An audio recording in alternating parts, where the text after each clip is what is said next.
Welcome to my channel. Hit the subscribe button and tune in daily for fresh news stories. The night is chilly, and the stars above twinkle indifferently as I arrive at the softly lit gymnasium. The distant thrum of music seeps through the walls, hinting at the fun and laughter within. Tonight is meant to be a celebration, a dance that my wife, Emily, has been eagerly anticipating. I park the car, step out, and head towards the entrance, expecting to find her among the crowd, lost in the evening's rhythm. As I push open the heavy doors, I'm met with a sea of dancers, the colorful lights bathing the room in a lively glow. I scan the crowd, searching for Emily's familiar face, but she's nowhere to be found. As the minutes tick by, a sense of unease begins to creep in. I decide to ask around, hoping someone has seen her. "Hey, John." I call over the music, catching the attention of one of Emily's friends. "Have you seen Emily?"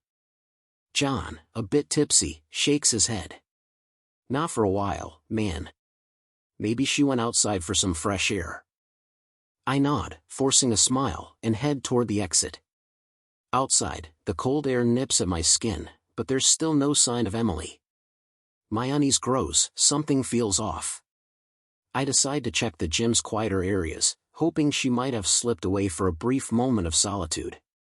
The hallways are deserted, their silence a stark contrast to the festive chaos just beyond. My footsteps echo as I pass darkened classrooms and storage closets. Finally, I reach the coach's office. The door is slightly ajar, and a faint light spills into the hallway.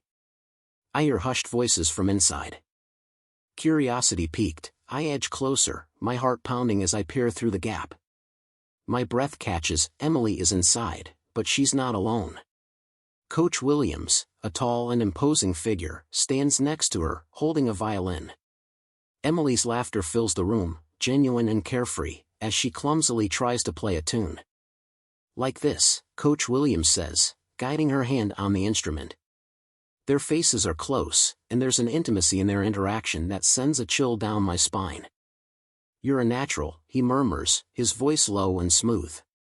Emily giggles, her cheeks flushed. "You're just saying that." "No, really," he insists. "You're talented, Emily." A surge of anger and betrayal floods my veins. How could she? How could he? My mind races with thoughts of revenge, but I force myself to stay calm. Bursting in now would achieve nothing. I need a plan, something that will ensure they both pay for this betrayal.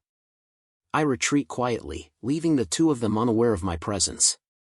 Back in my car, I sit in the driver's seat, gripping the wheel tightly. The gymnasium's music is a distant hum now, my mind focused on the task at hand. I need to gather evidence to expose this affair in a way that will leave no room for denial. The next day, I start my research. I dig into Coach Williams' background, searching for any skeletons in his closet. It doesn't take long to find something. A few years ago, he was involved in a scandal at his previous school. Nothing was proven, but rumors of inappropriate relationships with students had circulated. I decide to use this information to my advantage. I begin to document every interaction between Emily and Coach Williams. I take photos, record conversations, and even manage to obtain a copy of their email exchanges. The more I gather, the more certain I become that this will end disastrously for both of them. Finally, I compile everything into a detailed report, complete with photographs and transcripts. I send it anonymously to the school board, knowing it will ignite a firestorm. The next few days are tense as I wait for the fallout. Emily senses my distance but attributes it to stress from work. Then the news breaks, Coach Williams is suspended pending an investigation, and Emily's name is dragged through the mud along with his. The shock on her face when she sees the headlines is almost satisfying, almost. That evening, I confront her. She sits at the kitchen table, her eyes red from crying. "How could you?" I demand, my voice shaking with a mix of anger and hurt. "Michael, she begins, but I cut her off. "Don't," I say sharply. "I've seen everything. I know everything." Her face crumples, and she buries her head in her hands. I'm sorry, she sobs. I never meant for this to happen. Sorry? I laugh bitterly. You think sorry is going to fix this? She looks up, her eyes pleading. What are you going to do? I'm done, Emily, I say coldly. Pack your things and get out. I want you gone by tomorrow. She nods, tears streaming down her face, and slowly gets up to start packing. As I watch her go, a part of me feels a pang of regret, but it's quickly overshadowed by the satisfaction of knowing that justice has been served. Coach Williams's career is in tatters, and Emily is out of my life. The betrayal still stings, but I've taken control of the situation. As I sit alone in the now silent house, I wonder what the future holds. But one thing is certain, I won't be the one left picking up the pieces this time. The next morning dawns gray and dreary, matching the heavy atmosphere in the house. Emily is gone, her side of the closet is empty, and the house feels strangely silent. I push away the pang of loneliness and focus on the day ahead. There's no time for regret now, I have to go to work and keep moving forward. At the office, the whispers start almost immediately. Colleagues glance my way, their eyes full of curiosity and pity. I ignore them, burying myself in paperwork. My friend and coworker, Sam, approaches my desk, his expression concerned. Hey, Mike, he says softly. You holding up okay? I force a smile. Yeah, Sam. Just trying to get through the day. He nods, but I can see the doubt in his eyes. If you need to talk, you know where to find me. Thanks, man. I appreciate it. The day drags on, each minute feeling like an eternity. At lunch, I find a quiet corner in the cafeteria, hoping to avoid more pitying looks. As I sit down with my sandwich, my phone buzzes. It's a text from Emily. I'm sorry for everything. Can we talk? I stare at the screen, my heart heavy with conflicting emotions. Part of me wants to ignore her, but another part is curious. What could she possibly say to make things right? After a moment, I type out a reply. Meet me at Joe's Diner at 6. The rest of the day is a blur, my mind racing with thoughts of the upcoming meeting. When 6 o'clock finally rolls around, I head to Joe's Diner, a small, cozy place where Emily and I used to go for breakfast on weekends. The familiarity of the setting brings a lump to my throat, but I push it down. Emily is already there, sitting in a booth at the back. She looks up as I approach, her eyes red and puffy. I slide into the seat opposite her, the silence between us thick and heavy. Thank you for coming, she says quietly. Get to the point, Emily, I reply, trying to keep my voice steady. She takes a deep breath. I know I messed up. I never meant to hurt you. I don't know what I was thinking. I scoff. You weren't thinking clearly. She flinches but nods. You're right, I wasn't. But it's over now. I ended things with Coach Williams. That doesn't change what happened, I say, my voice hard. You betrayed me, Emily. How am I supposed to get past that? Tears spill down her cheeks. I don't know. I just wanted to tell you that I'm sorry, and I wish I could take it back. I shake my head, feeling a mix of anger and sadness. Sorry isn't enough. It's too late for that. She reaches across the table, her hand trembling. Please, Michael, give me a chance to make things right. I pull my hand away, the touch too painful. There's nothing left to say, Emily. We're done. Her face crumples, and she nods slowly. I understand. I just wanted you to know. Without another word, I stand up and walk out of the diner, the weight of our broken relationship pressing down on me. As I drive home, I wonder if I'll ever be able to move on from this. The next few days pass in a haze. The news of the scandal spreads like wildfire, and the school board announces a full investigation into Coach Williams' conduct. Parents are outraged, and students whisper about the affair in hushed tones. One afternoon, I'm called into the principal's office. Principal Harris, a stern woman with sharp eyes, greets me with a nod. Mr. Thompson, thank you for coming, she says, gesturing for me to sit. Of course, I reply, taking a seat. She leans forward, her expression serious. I understand that this situation has been difficult for you, but I need to ask you a few questions about your interactions with Coach Williams and your wife. I nod, my stomach twisting with anxiety. I'll help however I can. She proceeds to ask me about the timeline of events, my knowledge of the affair, and any evidence I might have. I recount everything, from the night I discovered them to the evidence I collected. When I finish, she looks thoughtful. Thank you for your cooperation, Mr. Thompson, she says. We're committed to ensuring that justice is served and that our school remains a safe environment for everyone. I leave the office feeling drained but somewhat relieved. At least the investigation is moving forward. That evening, I receive a call from an unknown number. Hesitant, I answer it. Hello? Mr. Thompson, this is Detective Jones with the local police department. We're looking into Coach Williams' past conduct, and we understand you might have some information that could help us. I sit up, my heart pounding.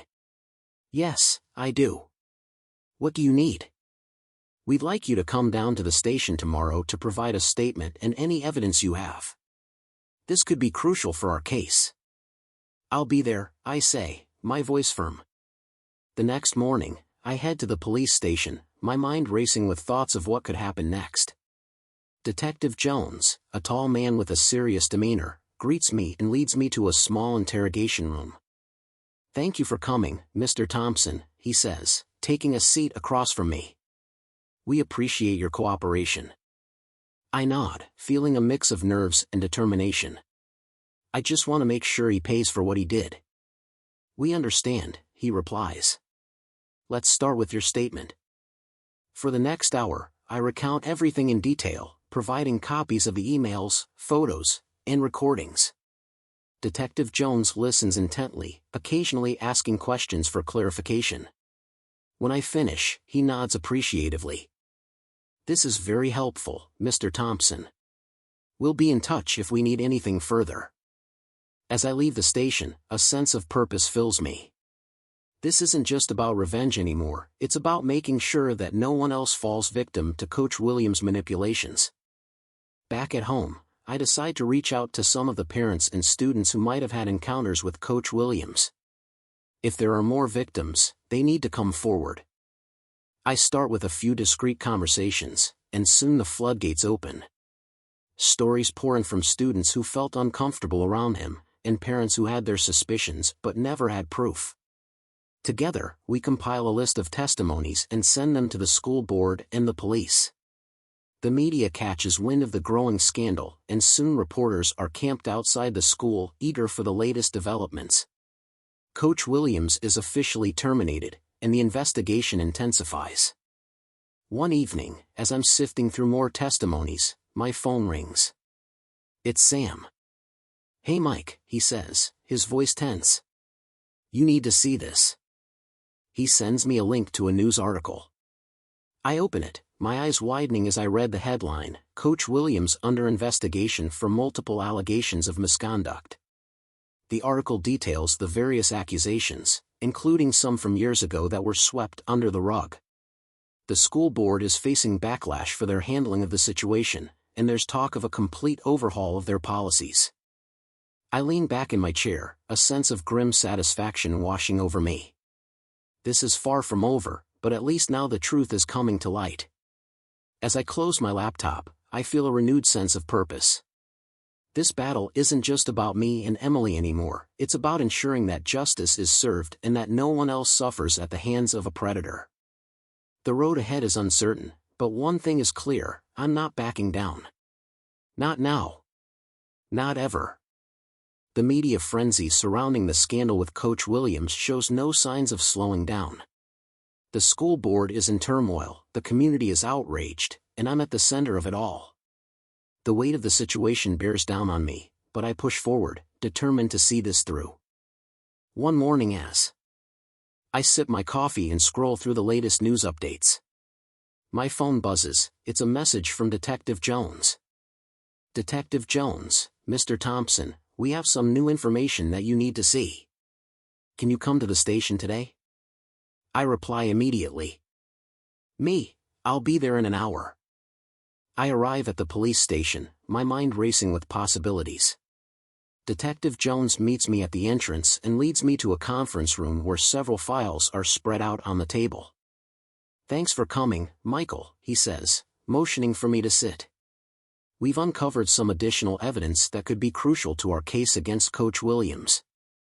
I sit down, my curiosity piqued. "What kind of evidence?"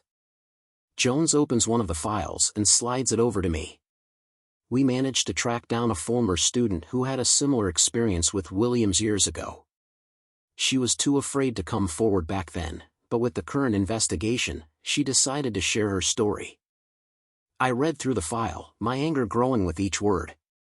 The student's account is disturbingly similar to what Emily experienced: grooming, inappropriate behavior, and manipulation. The more I read, the more determined I become to ensure that Williams never has the chance to harm anyone else. "This is solid evidence," I say, looking up at Jones. "But is it enough to put him away?" Jones nods.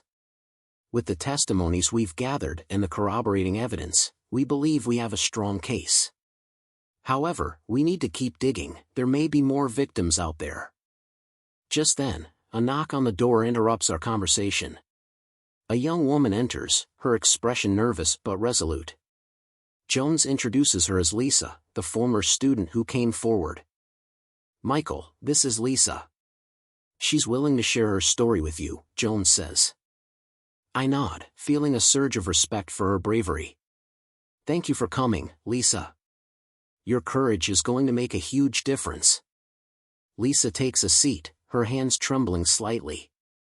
"I just want to make sure he can't do this to anyone else," she says, her voice wavering.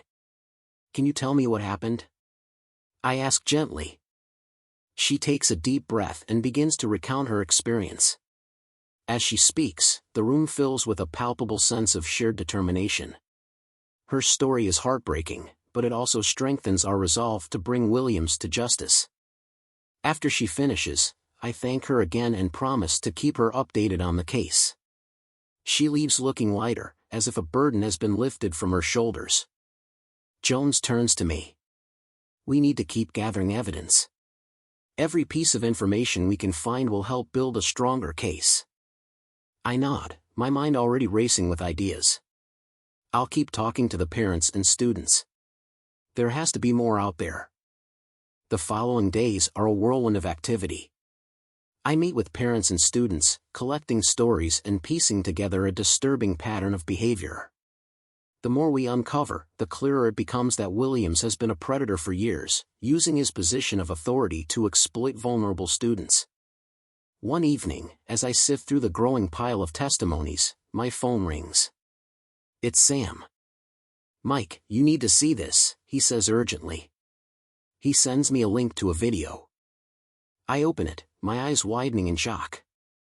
It's a recording of Coach Williams from a few years ago, giving a speech at a school event. But it's not the speech that catches my attention, it's what happens afterward. Williams is seen talking to a young student, his demeanor friendly but with a hint of something darker. The student looks uncomfortable, glancing around nervously. This could be the break we need. I say, my heart pounding, "Who recorded this?" "A parent who had concerns about Williams. They never came forward until now," Sam explains.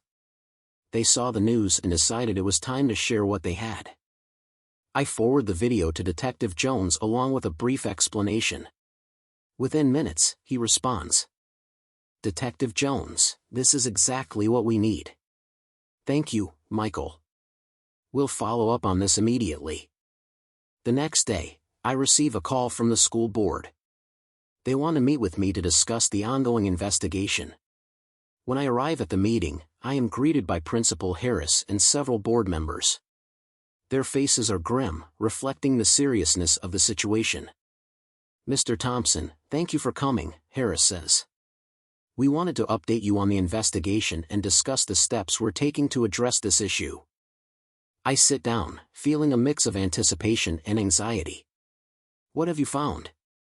Harris clears her throat, her expression grave.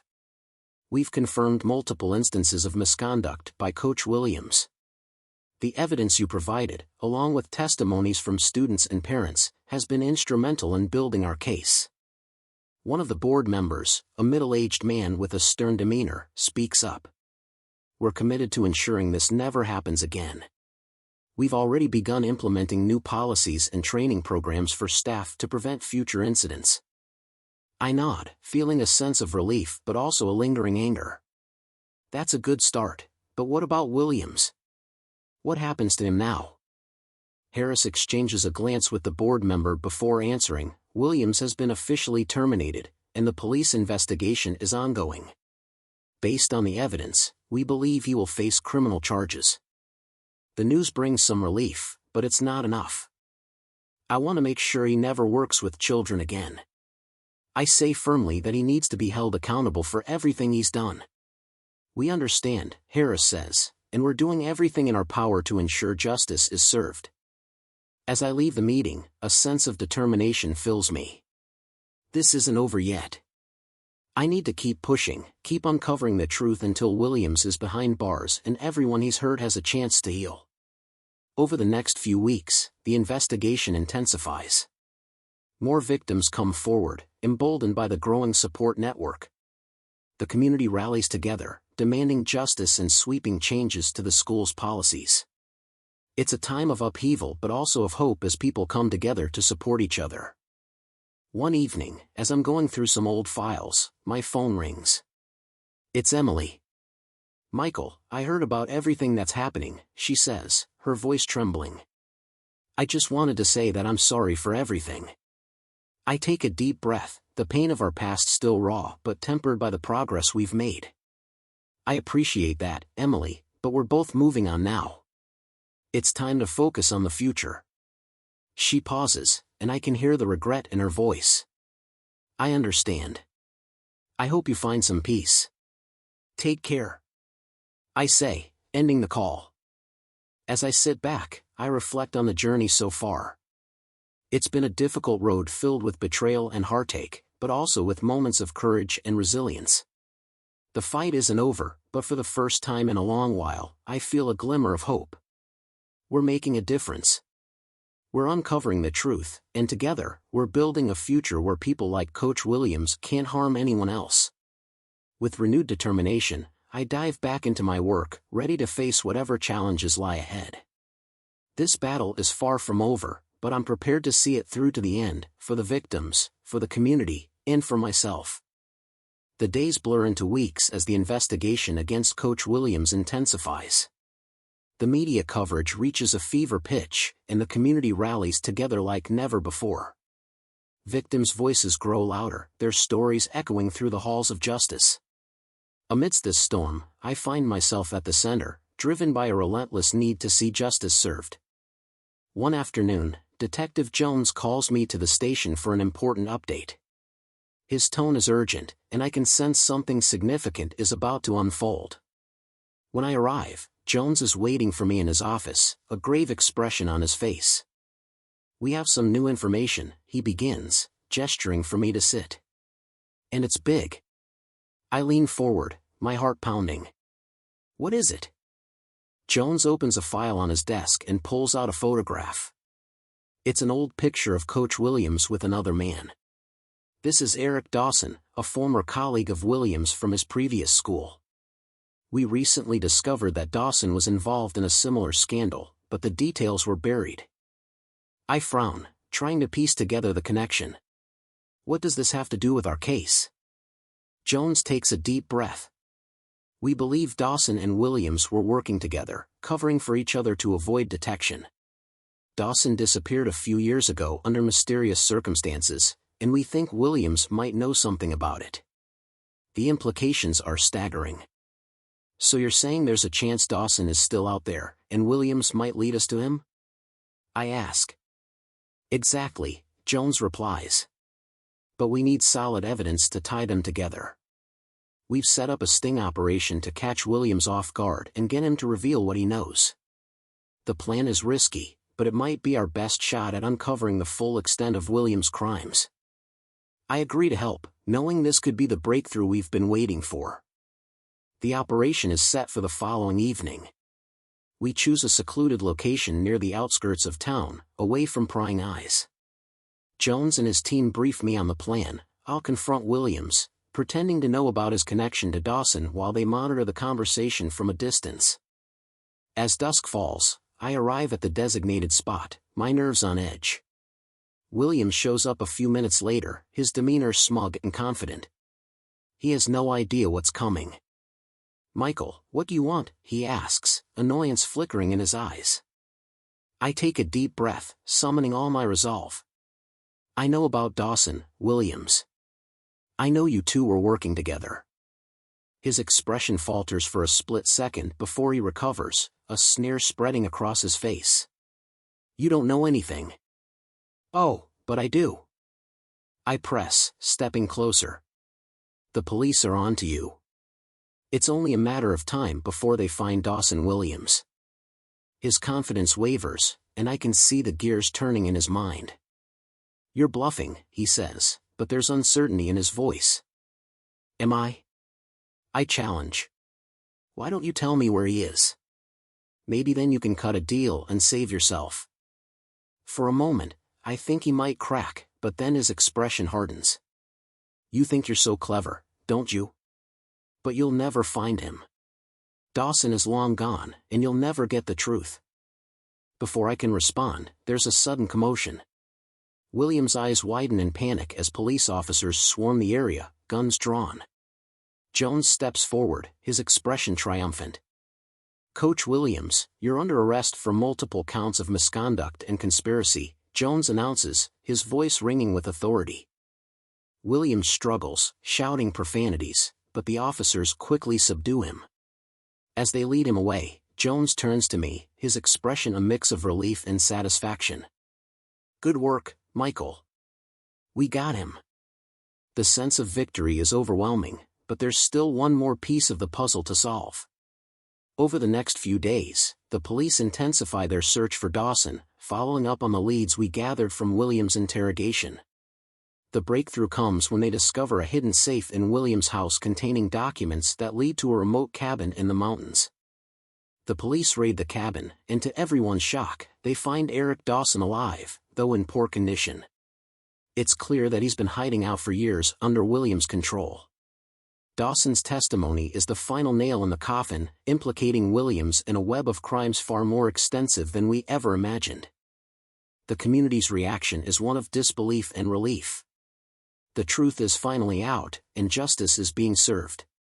The school board implements sweeping changes, ensuring that such a scandal can never happen again. As for me, the sense of closure is bittersweet. Emily reaches out again, hoping for reconciliation, but I realize that our relationship is beyond repair. We agree to part ways amicably, each of us seeking a fresh start. One evening, as I relax on my porch, contemplating the journey, Sam arrives with a couple of beers in hand. "You did great, Mike," he says, passing me a bottle. "You made a real difference." I take a sip and respond, "It wasn't just me. It was all of us working together." "Even so," Sam says, "you were the driving force. You never gave up." As the sun dips below the horizon, bathing the town in a warm, golden light, I feel a deep sense of tranquility. The struggle was intense and prolonged, but in the end, justice triumphed. Though the scars of betrayal remain, they've also made me more resilient and stronger. The true surprise isn't just the revelation of Dawson or the extent of Williams' wrongdoing, it's the realization that, despite the pain and struggle, I discovered a renewed sense of purpose and a commitment to doing what's right, no matter the cost. In this, I found hope and redemption. As the stars start to sparkle in the evening sky, I lift my bottle in a silent toast, to fresh starts, to justice, and to the unexpected turns life brings our way.